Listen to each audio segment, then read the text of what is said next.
هرگاه یک انسان به شناخت خداوند متعال برسه، حداقل یک انسان خوب میشه. حداقل یک انسان خوب میشه. یعنی عمده ترین یا پایین ترین یا ارزان ترین اثری که خداشناسی به یک انسان میته ای است که انسان خوب میشه. انسان خوب به کی میگه؟ همون که نبی کریم صلی الله علیه و سلم میگه که المسلم من سلم المسلمون من لسانه و یده.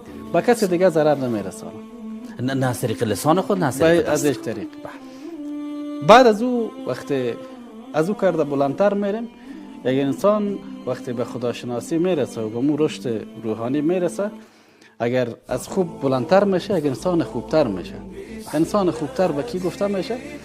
انسان خوبتر به او کسی گفته میشه که بر علاوه که به کسی ضرر نمیرسانه و دیگرها نیکی میکنه، خوبیش به حتی در ضرر هم میکنه، برای دیگران همکاری میکنه به اندازه توان و وس خود. و از او بلندتر عرفان صاحب نازنین، انسانی که به معرفت الهی نائل بیاید، انسان صفت خوبترین را به خود میگیره. خوبترین انسان ها، خوبترین انسان ها را حق سبحانه و تعالی در رابطهشان یک جمله میگه که و یوسرون علی انفسهم ولو کان بهم خصاصه. به حدی به مردم خدمت میکنه که خود فراموش میکنه.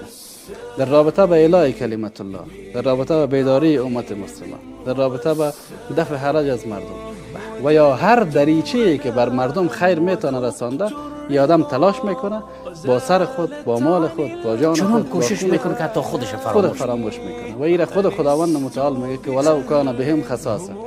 حتی اگر خودش در او ضرر ببینه، گاهی اوقات دیده باشیم که انسان‌های خداشناس یا بندی شده یا زخمی شده یا شهید شده به نحوی از آنها از جانب مردم ناخلف و ناصالح ضرر رسیده یا چنان به مردم رسیده که حتی خود را فراموش کرده. که ما مثال های زیاد در این رابطه جناب